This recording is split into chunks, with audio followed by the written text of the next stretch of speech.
मेरे समाज के महापुरुषों के चरणों में नमन। मेरे आदर्श, मेरे बड़े भाई, मेरे गुरु दादा सुखदेव सिंह जी के चरणों में वंदन। मंच में विराजित समाज का गौरव मेरे बड़े भाई, आज के मुख्य अतिथि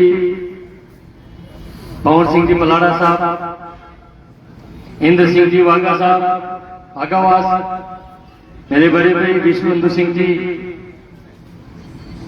कर्नल साहब और यहाँ की आयोजक टीम, मंच पे विराजित सभी सरपंच मेरे भाइयों, सम्मानित मंच और सामने विराजे हुए मेरे समाज की दिशा बदलने वाले मेरे केसरिया साफा वाले मेरे भाई, मेरे काको साहब, मेरे छोटे भाई, मेरे बाबू साहब और मां पद्मावती के रूप में विराजे हुई मेरी बहनें,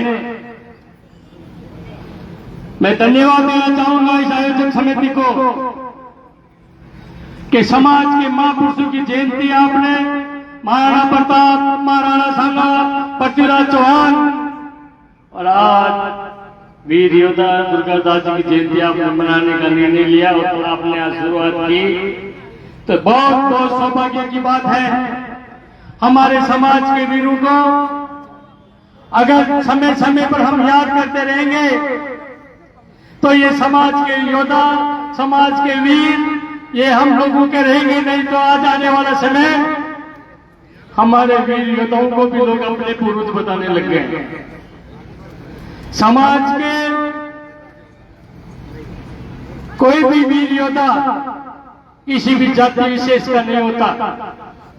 एक राजा सर समाज को लेकर चलता है, उनको अपना आदर्श, उनको अपना पिता मानना हम सबके लिए सौभाग्य की बात है, पर उनका अपना वंश बताना जो है वो ही बताए, ये बहुत बड़ी बात है।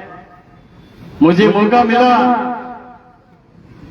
यहाँ आने का, मुझे कल कर्नल साहब ने फोन किया था, योगेंद्र सिंह जी आपको आना है, मैंने बोला मैं जरूर आऊंगा।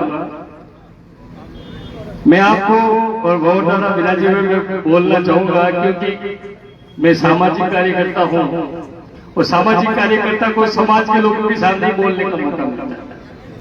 राजनीतिक कार्यक्रम में राजनेताओं को मौका मिलता है और समाज के कार्यक्रम में समाज के भाइयों को बोलने का मौका मिलता है। तो मैं आपको बोलना चाहता हूं, ये समाज की जाजम है, समाज हम लोगों की और समाज के जो हमारे लोग हमारे साथ हैं, मैं उन सब से हम ये चाहते हैं कि हम एक जाजम पे एक साथ बैठे। हमारे समाज में हमें मंच की जरूरत नहीं है। मेरे समाज के मान सामने मिलाते रहते, हम उनके छोटे भतीजे या छोटे रूप में रहते, हम आपके सामने ऊपर बैठ के बात करें, ये समाज में शोभा नहीं देता। ये हमारी सोच है, ये सोच सिर्फ हमारी है। अब किसी को इस बात से तकलीफ हो सकती, कोई मेरी बात का समर्थन भी कर सकता है, पर यह हमारी सोच है। हमारी दुनिया इसी वजह से बनी हुई है, छोटे और बड़े के भेद से, ये छोटे, ये बड़े, ये बड़े, ये छोटे, हम इसको दूर करना चाहते हैं। जहाँ समाज की बात होती है, हमें एक साथ बैठना चाहिए, हमारी आमने सामने बातें होनी चाहिए, हमारी कुरीतियां में एक दूसरे को मिलकर दूर करनी चाहिए। ये सोच लेके हम कार्य करें पूरे भारतवर्ष में, और जब हमें मौका मिलता है हम ये बात हमेशा अवश्य कहते हैं। क्यों कि मंच की एक गरिमा होती है, मंच में विराजे हुए सभी हमारे बड़े होते हैं, समाज के निर्णायक व्यक्ति होते हैं, पर हम चाहते हैं जो दूरियां पुराने जमाने जो बनी हुई है, जो मान सम्मान की बात है, वो तो हमेशा रखेंगे, क्योंकि जो भी व्यक्ति आएगा ऊपर मंच में बोलेगा ही उसका, जैसे बहुत ज्यादा बता रहे हैं, आपका वक्तव्य है तो आप जरूर आप सामना के बताएंगे और आप किसी के मोहताज नहीं, किसी पहचान के मोहताज नहीं। पवन सिंह पलाड़ा का जब आएंगे वैसे सब पहचान जाएंगे, योगेंद्र कटार आएगा तो वैसे ही मंच में आएगा तो पहचान जाएंगे, और भी मेरे भाई मंच में विराजे कोई भी बताएगा तो पहचान जाएंगे। तो हमें सबसे पहले तो ये दूरियां दूर करनी है जो मंच की है। दूसरी बात, 7 तारीख को, आने वाली 7 तारीख को जयमल जी की भी जयंती मनाई जा रही है बदनौर में। हमारे जिलाध्यक्ष जी बबलूनाथ ने मेरे को कहा, दादा महापुरुषों की जयंती जिस तरीके से दुर्गादास जी की मनती है, महाराणा प्रताप की मनती है, राणा सांगा की मनती है, पृथ्वीराज चौहान जी की मनती है, इसी तरह हम जयमल जी का इतिहास भी हम जयंती मनाकर लोगों को दिखाएं कि उनकी जयमल जी बेटिया का जो कुर्बानी थी, जो उनका इतिहास था, जब जयंती के रूप में मनाएंगे तो हमारे समाज के भाइयों को, मेवाड़ के और राजस्थान के वीरतों को तो सबको पता है कि जयमल जी बेटिया की कितनी वीरता थी और कितनी उनकी कुर्बानी थी। पूरे भारतवर्ष में जयंती के माध्यम से मालूम पड़े कि जयमल बेटिया कौन थे। मैं बताना चाहूंगा जयमल बेटिया का, क्योंकि मैं भी उनके वंश का एक छोटा सा हिस्सा हूँ। मुझे भी आज आपके सामने बोलने का मौका मिला। कटार मेरा गांव है, मेटिया राठौड़ का ठिकाना है, मेरे भाई ठाकुर साहब है। तो जयमल जी ने कहा भूखने में थे मेर डोले में थे चित्तौड़, जयमल भूख नौकरी मरिया में थे चित्तौड़। ये ऐसे वीर योद्धा की जयंती हम 7 तारीख को मनाएंगे। दुर्गादास जी के बाद आने वाले समय पे हम 7 तारीख को मनाएंगे।